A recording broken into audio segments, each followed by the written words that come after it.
Washington Wizards will be looking to recreate some of that magic that they had, you know, with the latest reveal, you know, that they will be bringing back their throwback jerseys. You know, obviously we've seen all white, we got the blue. I mean, this is looking legendary. And Bradley Beal teased this. It all started with a teaser yesterday with Bradley Beal. A lot of people didn't really know what to take from it, but I knew what was coming. But it's formally announced. You know, I didn't want to jump too crazy over the tease, but I did know that Bradley Beal ain't teasing this thing for no reason. He giving us a premature, you know, situation on what's going to happen. You know, but the Wizards, man, you know, finishing 35 and 47, you know, they obviously have some ways to go, but I don't think they have that far to go. You know, number one, you know, they got Bradley Beal. This is an electric team. Let's keep it 100. We're going to get to some of the pieces here, but we want to get back to this magic, you know, with the Washington Wizards. You know, they, like I said, they're trying to recreate greatness, you know, in their form. Like, what was those throwback teams championship material? No.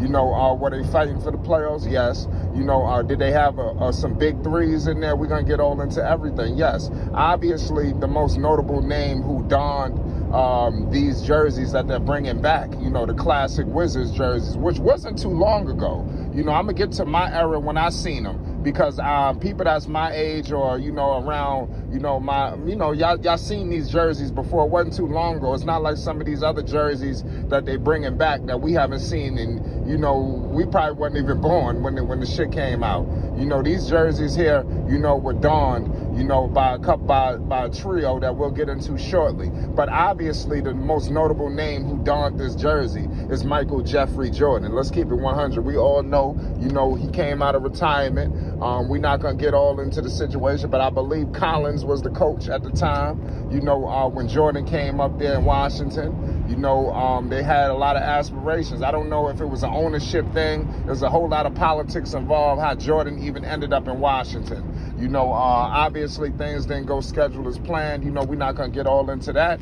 you know, but he picked the Washington Wizards, and it drew a lot of shockwaves. You know, this is before LeBron and everybody came into the league.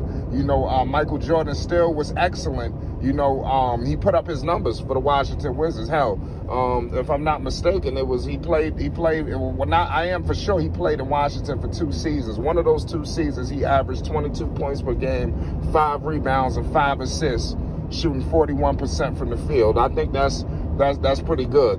You know, also, one year he averaged 20 points, 6 rebounds, and 3 assists, shooting 44% from the field. So Michael Jordan clearly was formidable as a member of the Washington Wizards. Was the team ideal? I mean, you know, we could save that for another day. I believe they had what they had on there. I believe they had Stackhouse. Kwame Brown came down the pipeline later. You know, it was a lot of things. You know, the politics that went on. You know, Jordan going there. Some members of the Wizards are still talking about the lasting effects of when Jordan was there and the things that he was doing. But nonetheless, he brought a lot of life to the Wizards when he went all over arenas. You know, he went to Madison Square Garden, electrified as a Wizard. We all know that. I want to get to the trio. You know, and mind you, this is around the time. This is when the Wizards, they roll up in the building. People was paying to see the Wizards. You know, when they had Jordan, there was no slouch. You know, now let's get to the trio of Gilbert Arenas, Caron Butler, and Antoine Jameson, an all-star trio that donned these jerseys. You know, I want to point that out, and that was my era. That wasn't too long ago. That's why I said these jerseys are very familiar. I don't feel like these are just ages away.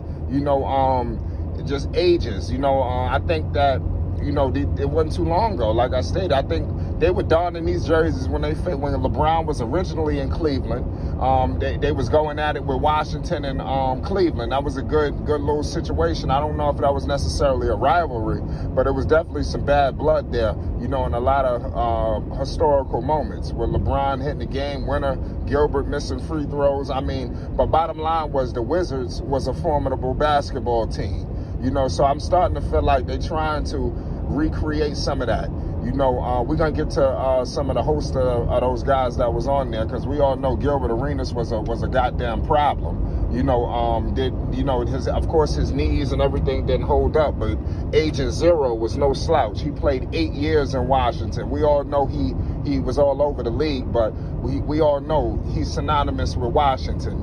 His jersey should be hanging in the rafters. Hell, I believe all 3 of these guys' jerseys should be hanging in the rafters, despite them not winning the championship. This was the last time the Wizards was serious. Was a serious, formidable threat. Yeah, they had some good days with John Wall, and we're going to get into that. But this trio right here, this was a different NBA, a different style of play. It was very hopeful, but they just couldn't get past LeBron James, but we'll get to that later. Agent Zero, he just put up monster numbers. We just got to keep it 100. In 2005, the man averaged 29 points and 6 assists. We got to keep it 100. Caron Butler, all-star, problem. You see all the work he doing for various coaching staffs. He won a championship, in Dallas. I believe he's with the Miami Heat coaching staff. Caron Butler, he averaged 20 points per game, 6 rebounds. He was hovering around 20 plus, 20-something, pretty much his whole career in Washington, and he shot nearly 40% from the field. Mind you, this is a different NBA. This ain't, we ain't talking, there was no Steph Curry. It was no 3-ball, saturation how it is today. So a guy like Butler shooting 40% from the field, I mean, that was electrifying, to say the least. We just got to point that out. This was a different NBA. Antoine Jameson, a problem. We just got to keep it 100. He has 6 years in Washington. He been around the block too, but come on, we all know when you think of Antoine Jameson, you think of him in that Wizards jersey. It's crazy. In 2008, he averaged 22 points per game. So I'm starting to see what Washington is doing. Obviously, you got them celebrating the 75th anniversary that they are still celebrating. So that's why you're seeing so much throwbacks and historical things coming back. I like this roster. You got Bradley Beal, I believe is the best shooting guard in basketball. You want to argue that between him and Devin Booker there. Yeah, we can save that as the judge. You might look at Booker having a whole lot of success. Hey, man, but we might want to pump the brakes, because I remember when John Wall and them was in Washington, Bradley Beal and them was looking formidable as well. They just kind of lost a step for whatever reason. I don't know if it's coaching, the organization, something.